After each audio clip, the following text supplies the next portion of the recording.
is a gym? What should you do at a gym? What kind of equipment gyms have?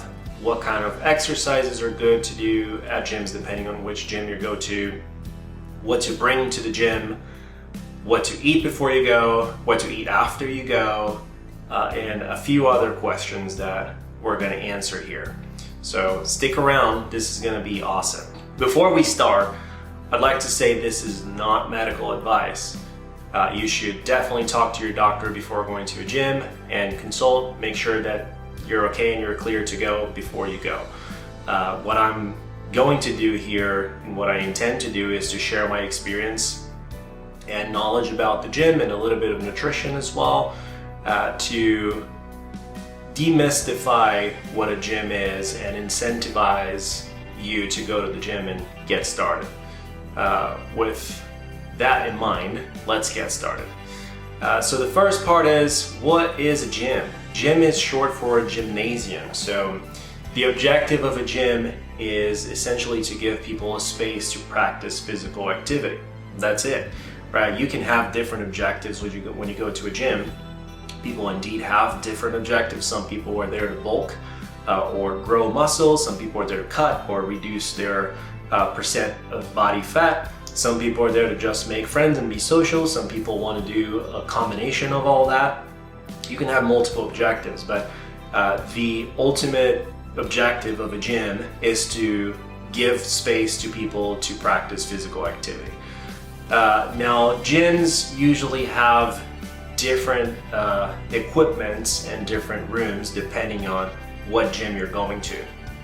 So first and foremost, cardiovascular equipment, treadmills, ellipticals, Stairmasters, bikes as well, etc. There are tons of cardiovascular equipment, and they are designed to increase your heart rate and burn fat. Well, now we get to the most enjoyable part of the gym, to me at least, which is the strength training, right? And then we have free weights, which are composed of dumbbells and barbells with weight plates, and we also have weight machines, which are pin style machines. So you essentially have a pin that you select which weight you want to use for your exercise, and their objective is essentially to increase muscle strength. So you're doing the range of motion and the exercises. We're going to talk about form later, but you're focusing on your form and making sure you're going through your entire range of motion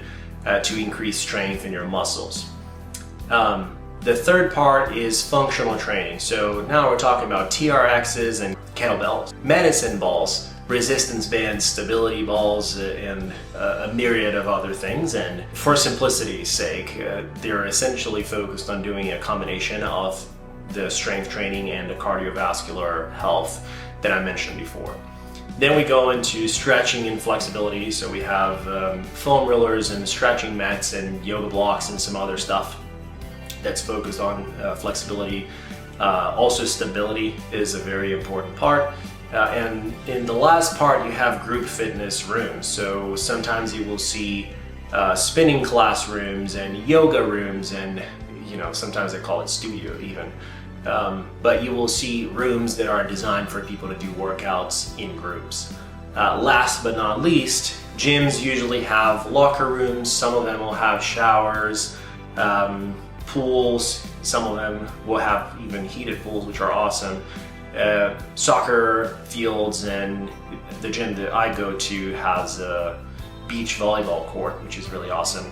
But it's more often to find tennis courts and some other stuff as well. But the most important part is what kind of gym that makes sense for you to join. And that obviously depends on your objective. So if you're focused on, for example, increasing your muscle mass, you're looking for gyms that have bigger weight rooms and more availability of the weightlifting equipment. Whereas if you're looking to increase your flexibility, for example, you should be looking for a yoga studio or anything like that. There will be gyms in the middle of the way, right? They will have a decently sized weight room, decently sized cardiovascular area. They will also have a few group classes, including yoga, for example, and these are the go-to for beginner, right? So that first part of the decision making of which gym to go to depends on the objective you're looking for. Now the second part is proximity. Right, we're talking about building a habit here, and going to a gym is essentially building a habit. So the closer that is to any other part of your day, the easier it's going to be for you to keep that habit, right? So in my example, I used to work in construction for a very long time. And so I would find gyms that were close to the construction sites that I would go to, just because it was so much easier for me. I would avoid traffic going earlier to work, and then I would work out before work, shower at the gym, and then go home. So as soon as I got home, I already had everything done. The workout was done, the work was done, and I just had to eat and sleep, which was perfect.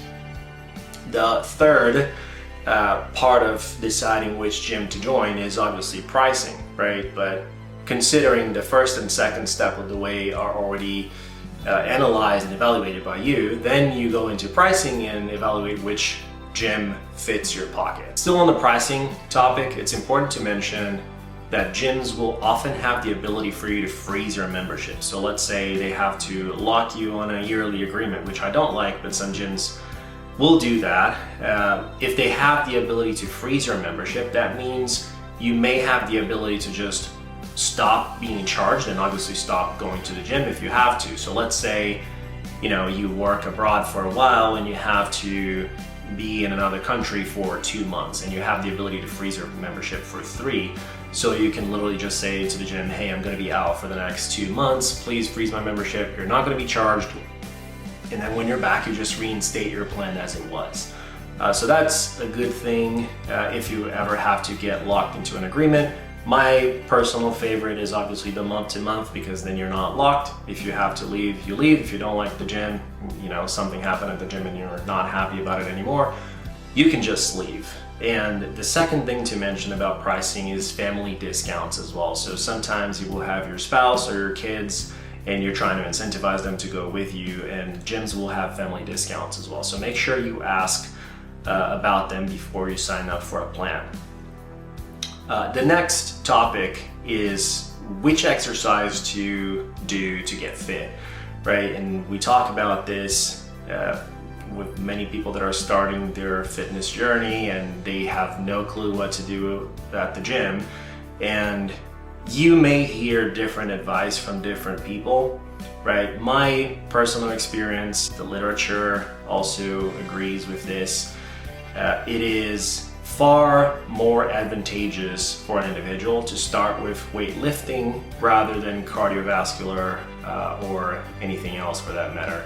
And that is because as you weightlift, you're increasing the amount of muscle that you have, right? So there's an important concept to be unpacked here, which is percent body fat. So your body is comprised of essentially lean mass and fat. Right, let's just stick with that for a second. And lean mass includes your bones, your muscles, and water, whereas fat is fat. So the major objective for an individual to become healthier and have a better aesthetic and be fit, so to speak, you're decreasing the amount of fat in your body. And this is measured by the percent of body fat. So let's say you're an individual that weighs 200 pounds and you have 20 pounds of fat in your body. That means you have a 10% body fat. And women and men have different benchmark measurements for this. Women are usually a little higher because of hormonal needs and the need of a female body. It's nothing bad, it's just different. So whereas men usually are healthy if they are between 15 and 20% body fat, women range between 18 to 28% body fat, and they're both healthy. So it's important to talk about this topic because when we go back to the weightlifting discussion, as you weightlift, you're increasing the amount of muscle that you have, and so you're reducing the amount of body fat as a percent, right? So if you increase a portion of the total and you don't increase the other portion of the total, you're decreasing the percent of that second part in the total, right? So let's say I am a 200-pound man and I have 180 pounds of muscle and 20 pounds of fat. That's a 10% body fat ratio. And I work out a lot and I increase my muscle mass to 220 pounds. Well, now I have a total of 240 pounds, out of which 20 pounds are body fat. So I decreased the body fat percent by half. I essentially got back to 5% body fat. So that's kind of how it works. But more importantly, when you increase your muscle mass, you increase your RMR, which is resting metabolic rate. That is a fancy way of saying when you're not exercising, how much energy is your body spending to just keep you alive. And as you increase the RMR, you increase the amount of calories that your body is spending to keep you alive. Therefore, you can eat more if you want to be at balance, right? Calories in, calories out. You're spending more calories, so you can intake more calories. Or you can intake the same amount of calories that you were before, but now you're spending more. So in doing so, you also contribute to reduce the body fat as an absolute number, right? You're essentially burning your fat if you're taking in less calories than what you need. So that's important to mention. Again, concluding this thought, the most important thing for you to get started at the gym is weightlifting. Now, what to do at the gym, right? What's the normal workout routine and whatnot? And I'm gonna caveat this by saying, you have different objectives, you have different body structures, you have different medical histories. So talking to your doctor, very important. And if you don't feel confident doing stuff on your own and looking up information on your own, talk to a personal trainer, hire a personal trainer. We're all here to help. But I'm gonna say what the regular workout routine is. Right, so before you go, let's start with that. Make sure you've eaten at least 20 to 30 grams of protein before you hit the gym. That's important because you want that protein availability in your muscles, and you want to make sure that you're not running on empty, right? Some people will say, well, you have to do fasted workouts, for example, which I haven't found significant evidence to support. So what I do is every time I go to the gym, I have a 25 gram protein shake before I go to the gym. Then the second part is, well, how do you dress, right? You're just getting started at the gym. The important thing to consider here is you have to be comfortable, right? And remember, you're gonna be doing full range of motion exercises and you're gonna be sweating. So it's important to consider you have to have some breathable material like what I'm wearing now. So you help your body keep your temperature controlled, right? If you have something that is not breathable, then your body is not going to be super efficient controlling the temperature, right? Sweating, and the sweat needs to evaporate to be able to be efficient. And so wearing the breathable material is the best bet. Now, it's an important thing to note as well. The shoes, don't wear flip-flops to the gym. It's there's not high likelihood, but when an accident happens and a weight plate or a dumbbell falls and your foot is down there without shoes, that can be a nasty injury. So, not that shoes would fully avoid that, but at least it will help you not get so hurt. So wear closed shoes, make sure that your feet are protected when you go to the gym. Now, we covered everything before going to the gym. Now, when you get to the gym, there are essentially 3 important things to do, right? Not just the actual set of exercises that you set out to do, but the first important thing to do is to warm up, right? You have to remember your heart is gonna have to pump blood into the rest of your body to make sure that you have enough fuel, your muscle cells have enough fuel to do the work. And so warming up is important, and I usually divide this between the general warm-up and the specific warm-up. So the general warm-up is a 5 to 10 minute walk on the treadmill. Totally easy, just making sure that your body is now getting the blood flow to work and starting out And then it goes into the specific warm-up, which depends on what you're doing on that day. So if your set of exercises for today is a chest set, you're gonna have to warm up your chest individually as well. And the way I do this is I will go to the first exercise that I'm supposed to do on my set list, and I will work between 20 and 50% of my maximum load, and I'll do 10 to 20 reps twice. So I'll just go to the first exercise and make sure that I do that, so then the individual muscles that I'm about to start training also have that blood flow happening.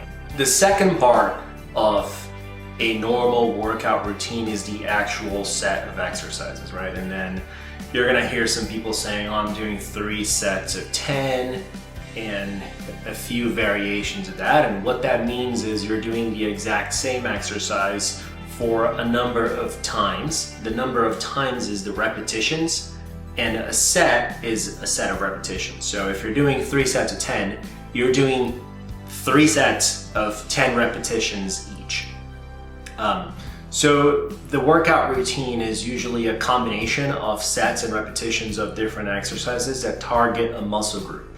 So for example, you can see splits that are A, B, and C. So you have 3 different workouts to repeat every week, or you just follow A, B, C, and if you go more than 3 times in a week, you're gonna end up repeating the same set of exercises in a given week.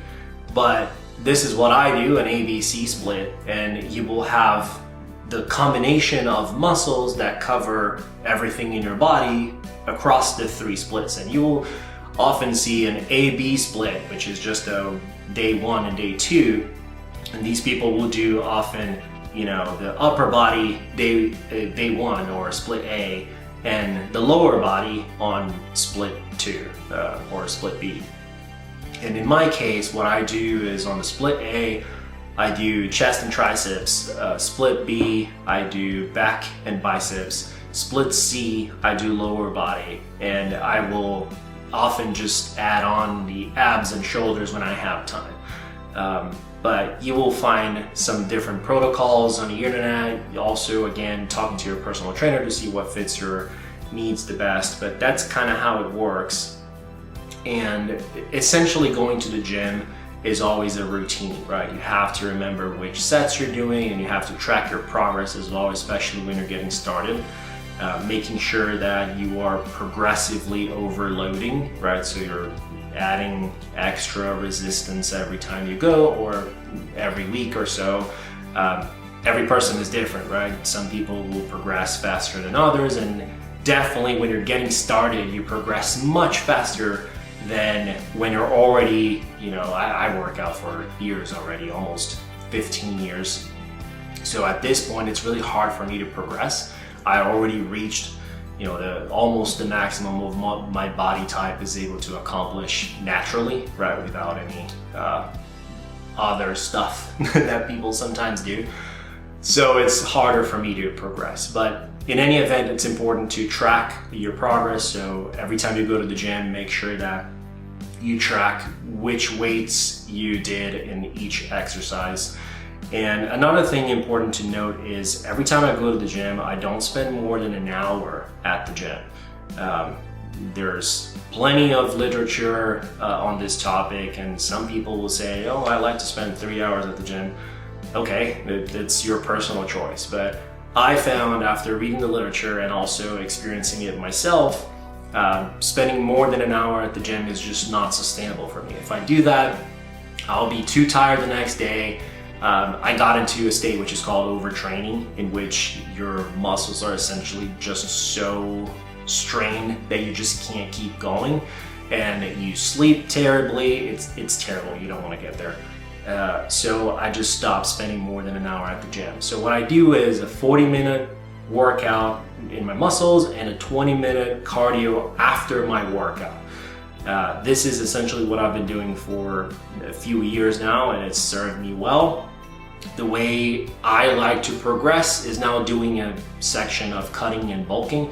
So I'll do 2 or 3 months of each, but we'll get to that in another video. The second part of the workout, as I mentioned, the cardio, is very important to me because that's when you flush out your muscles from the lactic acid. So when you're doing the weightlifting portion, you're building lactic acid as a byproduct of the natural reactions that are happening in your body to do the work. And when you do the cardio afterwards, you're essentially flushing out that lactic acid. When you accumulate too much of that lactic acid in your muscles, that's when you have a lot of pain, soreness and pain in your muscles after the workout. So flushing that is very important to me, and that's why I do the 20-minute cardio after my weightlifting session. The third part of a normal workout is stretching, right? So when you're done, whether you did a weightlifting session and cardio or just weightlifting, doesn't matter. When you did a workout and your muscles worked, it is very, very, very important to stretch your muscles, not only for flexibility, but also to make sure that you keep your range of motion, right? So when you work out a lot, your muscles get bigger and your range of motion, which is essentially how much your body is able to do the movement you're doing and how long of a movement you're doing, gets contracted, right? And it's a topic for a different discussion, but your range of motion naturally gets contracted the more you grow your muscles. And so stretching is very important to keep that range of motion intact so you can keep working out at full range of motion, and it also avoids injuries as well. So super important, stretching, third part of the workout. And then now you're done. Well, you're not, because you have to make sure that your body now has fuel to recover, right? So you worked out, your muscles did a lot of work, you had lactic acid form in your muscles, and then you also went to the treadmill afterwards for 20 minutes. So you spent probably 1,000 calories there in a day or something like that. Let's assume you did. Now you have to nourish, right? You have to make sure that your body has enough food to recover, and you have to rest as well. Rest is the most important part of working out. If you don't rest enough and if you don't eat enough, you're gonna get injured and then you can't work out again, and then all the progress is down the drain. So making sure that you're nourished and well rested is absolutely essential for a fitness journey. Well, now for the last part, what to bring to the gym is something that we didn't cover. Let's cover that now. You can get a small duffel bag or a small backpack, and that will cover all of your needs. You don't have to think about bringing a suitcase to the gym, but it's important to bring something. And that is because you can have a ton of small things that are in your pockets that you will be very happy to have something to put them in while you're doing the exercises that you're doing. So what I do is I have a small backpack that I take to the gym. Sometimes I will go without, but only if I have a jacket to put all the stuff in my pockets and not have to actually carry it. But the most important thing to bring in this backpack or duffel bag is a bottle of water. Make sure you have one so you can refill it at the gym and you don't have to pay for bottled water and all that stuff. But you will definitely need to hydrate yourself. It's the most important thing you have to do at the gym, above the actual exercises and socializing, everything. Hydrating. The second important thing is to have a towel, just in case you're sweating a lot and you want to dry yourself, or if you want to put that under your head and in between your head and a bench, for example, if you're doing a bench press. You can also include any supplements that you're taking that require you to take them at the gym, and that's again topic for another discussion, but some people will have BCAAs and some other supplements while working out, so intra-workout, and obviously having an extra jacket if you need it, and your headphones, right? It's very important to me to be listening to music while I'm at the gym, just because I like to get into zone and just relax. It's very therapeutic to me, so I bring my headphones in my backpack. So that covers it. I hope this was helpful to you. Let me know in the comments if you have anything else that you'd like to bring to the gym, or if you have any other comments on the video.